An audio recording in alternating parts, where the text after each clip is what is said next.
عشق منو صدا کن، منو از خودم رها کن. تو اجاق مرده دل آتشی تازه بپا کن. تو منو از نو بنا کن. عشق منو صدا کن، قصه‌مو بی انتها کن.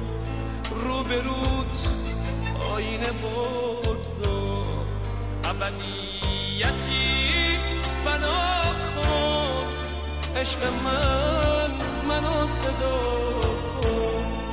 قصه نگفته ام من، تو بیا روایتم کن. عشق مرمتم کن، از عذابم راحتم کن.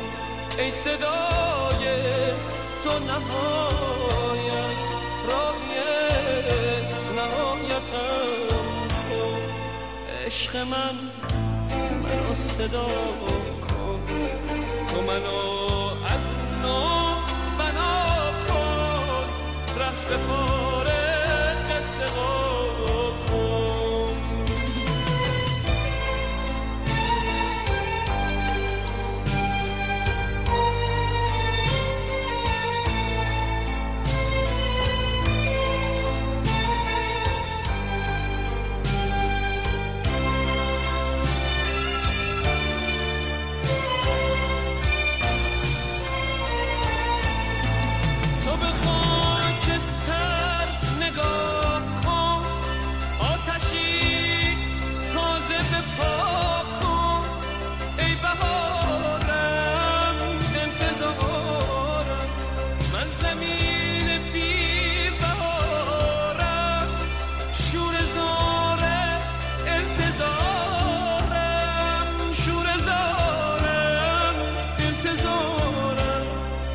چهره شکسته دارم، روح و جسم خسته دارم. به در ویرانه دل بغض قفل بسته دارم. عشق منو صدا کن، منو از خودم رها کن. تو اجاق مرده دل آتشی تازه بپا کن. تو منو از نو بنا کن.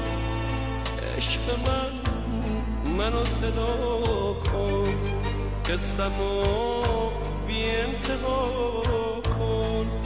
رو به روت آینه بگذار، ابدیتی بنا کن. عشق منو صدا